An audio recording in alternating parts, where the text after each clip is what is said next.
11 de la mañana con 39 minutos después de escuchar a Fernando Milagros. Tomamos contacto de inmediato con Eduardo Vitrán, presidente de Club de Innovación, ex vicepresidente ejecutivo de Corfo, académico de la Universidad Adolfo Ibáñez, entre otras cosas. Eduardo, bienvenido. ¿Qué tal? ¿Cómo estás, Elena? Buenos días.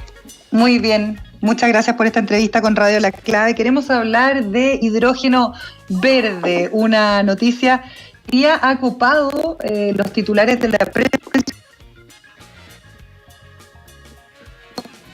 precisamente nacionales con el Ministerio de Energía respecto a muchas hectáreas en el norte para poder desarrollar proyectos relacionados al hidrógeno verde. Y tenemos muchas preguntas que nos gustaría aclarar. Vemos que tú, Eduardo, sabe bastante de este tema. Primero, ¿qué es el hidrógeno verde para la gente que no tiene conocimiento? Bueno, el hidrógeno es la molécula más liviana que tenemos en la tabla periódica.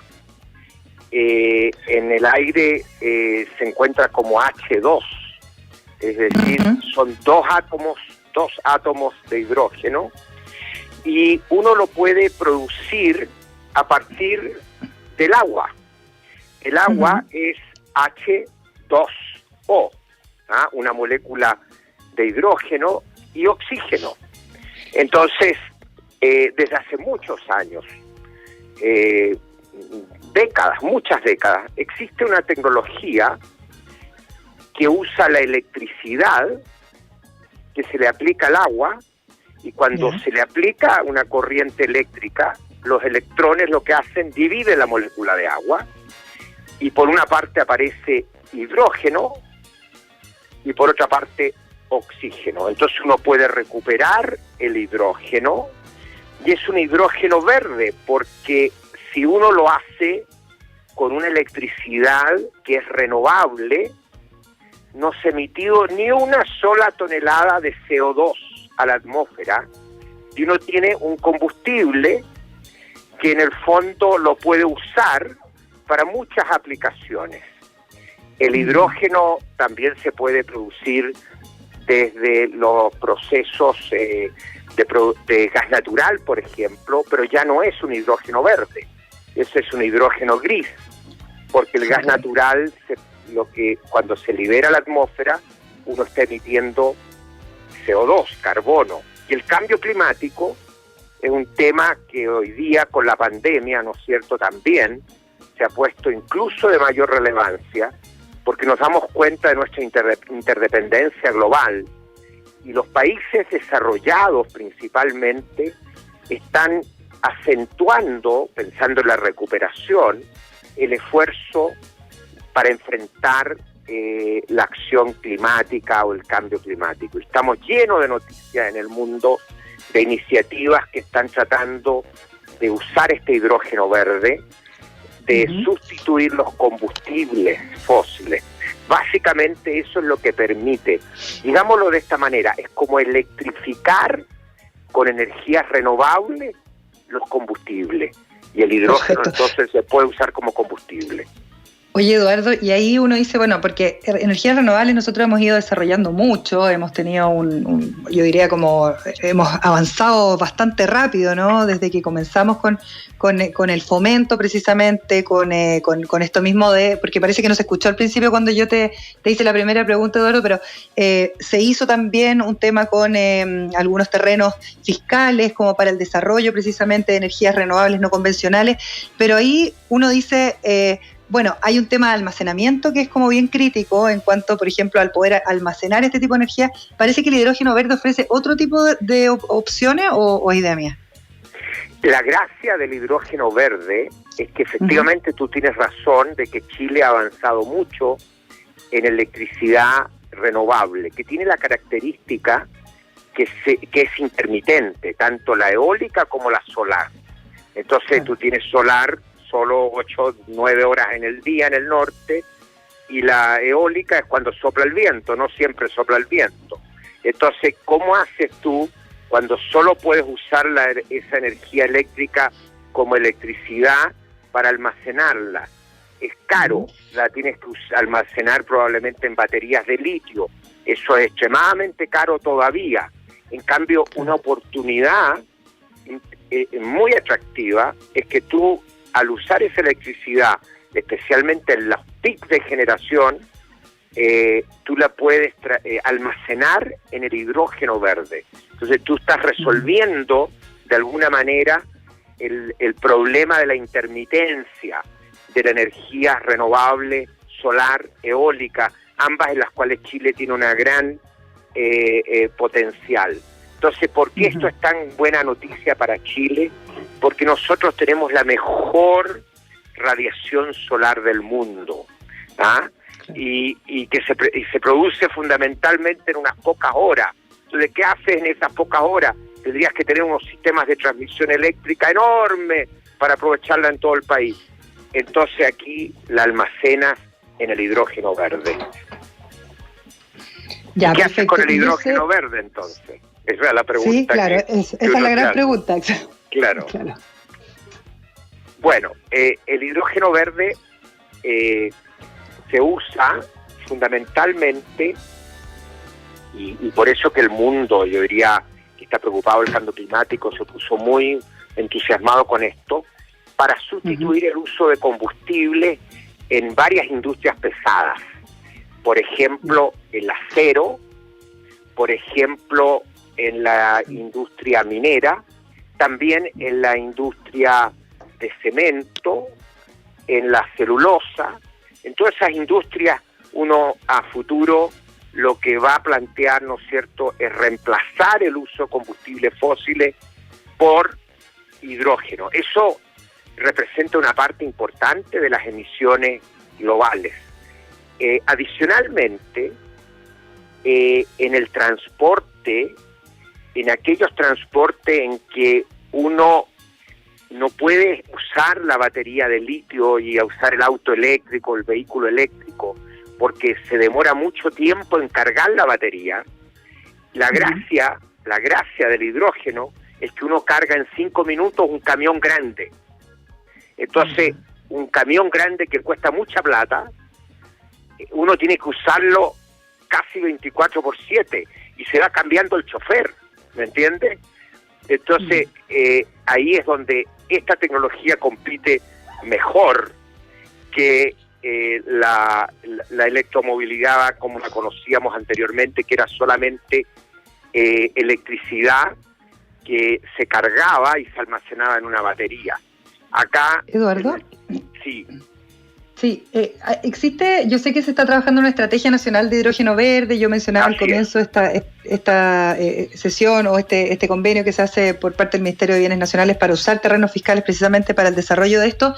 Me gustaría saber un poquito cómo ves tú este nuevo desarrollo como una oportunidad quizás de generar otros negocios en la cadena de valor. ¿Existe esa opción? ¿Uno se puede imaginar que efectivamente entren, no sé, pymes o hasta startups a participar de esto? ¿Y de qué manera debiera ser?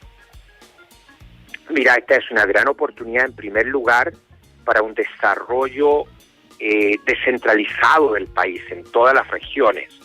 Por eso en el club de innovación, nosotros, mira, yo partí con esto en la Corfo el año 2015, orientado y fuimos un poquito, digamos, nos atrevimos ahí, ¿no es cierto?, arriesgados, claro, adelantados a los tiempos. Pero cuando llegué al club de innovación decidimos seguir impulsando esto el 2018. Armamos el año pasado la misión Cavendish. Cavendish es la persona el científico que el año 1776 descubrió el hidrógeno, la molécula. Entonces, ahora empezamos un Cavendish Tour y partimos por el norte de Chile, porque la primera opción es el norte de Chile. Y ahora vamos al sur, a Magallanes. Entonces, primero veamos dónde hay los grandes potenciales de uso del hidrógeno.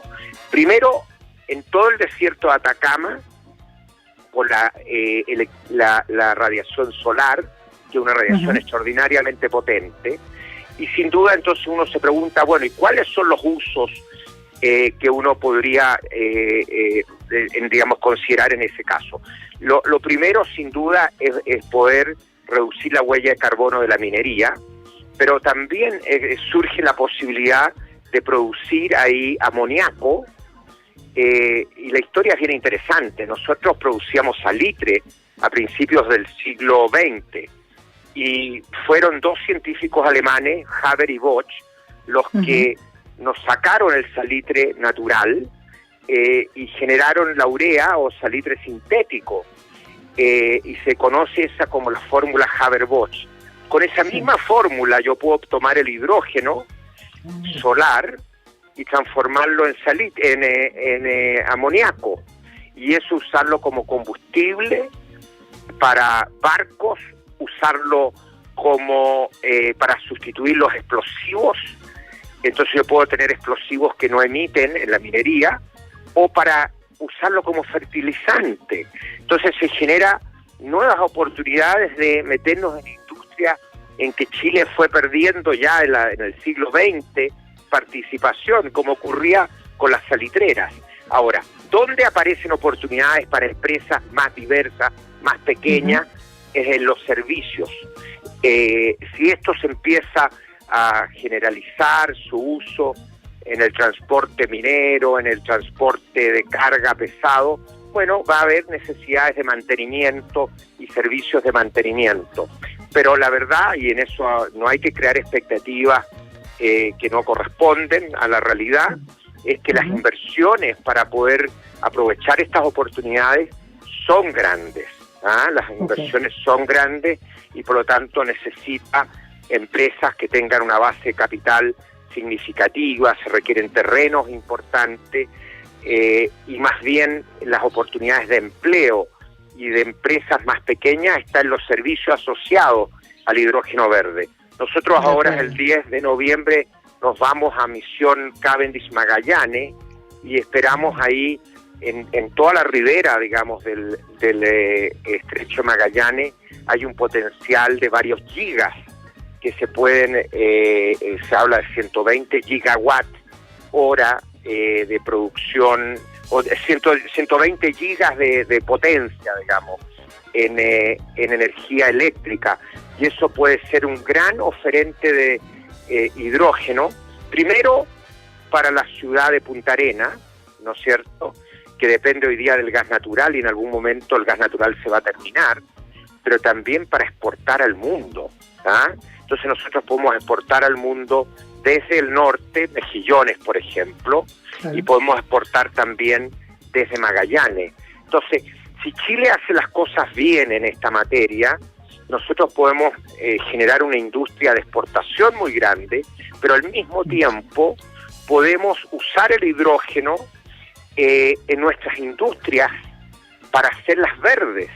Podemos usarla, por ejemplo, en la región de Aysén y Magallanes, con energía eólica, que hay mucha energía eólica, para poder hacer que los salmones que uno vende al mundo adquieren una característica de sustentabilidad notable, con trazabilidad. Entonces uno podría tener todos los procesos de recirculación, etcétera, con oxígeno e hidrógeno verde. Entonces saldríamos con el super salmón naranja y verde. Naranja porque los salmones son naranjas. Sí, claro.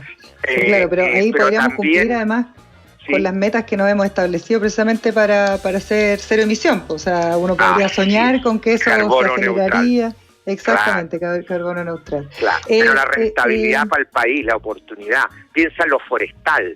La fibra forestal va a sustituir el plástico. Incluso en la ropa. El nylon, todo eso va a tener que empezar a desaparecer. Porque tú sabes, el mismo Chile tiene normas, digamos, para reciclar el plástico, etcétera, porque se usa de combustibles fósiles. Además tiene un problema que afecta a los mares con desechos, que afecta a la biodiversidad.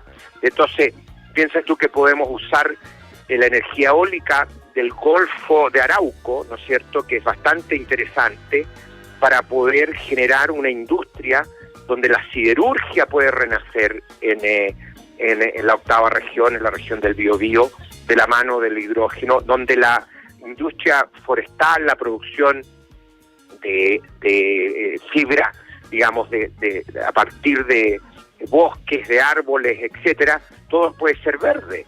Entonces, esto puede empezar a tener impacto en distintas industrias. También generar valor agregado de actividades intensivas en energía. Y como exportación se habla el ministro Llobet ha planteado incluso hasta 30.000 millones de dólares. Eso sería una cantidad enorme de exportaciones.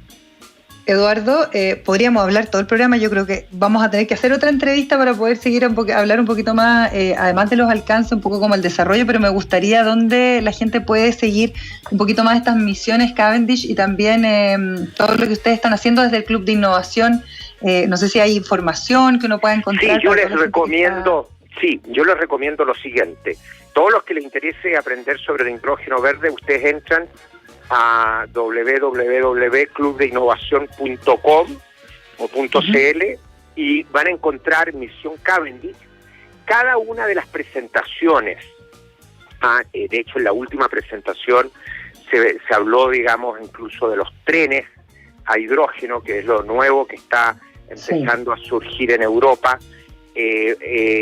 Proyectos interesantes, digamos, en la zona norte de exportación. Hay proyectos de amoníaco, entonces uno puede, hay casi una decena de presentaciones que se han hecho, o más, en realidad, más que una decena, deben ser 3 o 4 por sesión, donde alguien puede realmente transformarse en una persona que maneja todo el tema del hidrógeno, viendo las distintas presentaciones de expertos chilenos y de expertos internacionales. Perfecto, queremos agradecerle al presidente. Y lo invitamos a Magallanes, pues a Cavendish Magallanes, que es muy importante. Sí, por supuesto, vamos a estar muy atentos a todo lo que sucede ahí. ¿Eso cuándo se van a Magallanes, me dijiste, 10 de noviembre es una ida virtual, tú sabes que estos días. Sí, pues. Pero tenemos gente de la región participando, muy importante, en Magallanes, de la universidad, etcétera. Voy a comprometerte para que hablemos después de eso. ¿Te parece? Para que veamos qué es lo que se descubre y todo. Te quiero agradecer, Eduardo Vitrán, presidente del Club de Innovación, por esta interesante conversación. La verdad es que se me hizo muy poquito el tiempo, pero vamos a volver a conversar. Gracias, Eduardo. Gracias, Elena, que estés muy bien. Chao. Que estés muy bien, adiós. Nosotros ya nos vamos a despedir, pero antes quisiera mencionarles una información que es bien grave, y esto para que ustedes lo tengan en consideración. Estaba conversando aquí con mi querido periodista, colega José María del Pino, que no lo alcanzamos a llamar porque estamos ya muy al final del programa, y lo cierto es que se confirma que servidores de el gobierno, aquellos que administran la clave única de todos los chilenos del gobierno digital, han estado comprometidos por hackers. Hay una sugerencia y una declaración del gobierno digital de cambiar estas claves precisamente por que el nivel de compromiso todavía no se conoce, así que si usted tiene una clave única, si la está usando para distintos trámites, cámbiela ahora, porque las claves únicas obviamente sirven para muchas cosas y los sistemas de seguridad de gobierno digital han sido vulnerados, han sido hackeados y por lo tanto la recomendación es poder cambiarla lo antes posible porque todavía no se conoce el alcance de esta vulneración. Con esta información de último momento nos vamos, les agradecemos por su sintonía, por supuesto los dejamos conectados a Metrópolis y recuerda que si quieres vender con tu propia página web, quieres tener un carrito de compra, tener un chatbot que atienda a tus clientes las 24 horas del día o más herramientas para hacer teletrabajo y por supuesto súper protegido, conoce todas las soluciones que tiene Entel Empresas con su Digital Market, protegidas y eficientes para tu pyme, para tu emprendimiento. Simplemente tienes que entrar a entel.cl/empresa. Nos vamos, que estén bien. Chao. Digital Market de Entel Empresas presentó Emprender es clave. Fue un capítulo más de Emprender es clave. Entrevistas, datos, actualidad, experiencias y mucho más. De lunes a viernes de 11 a 12 con María Elena Dresser.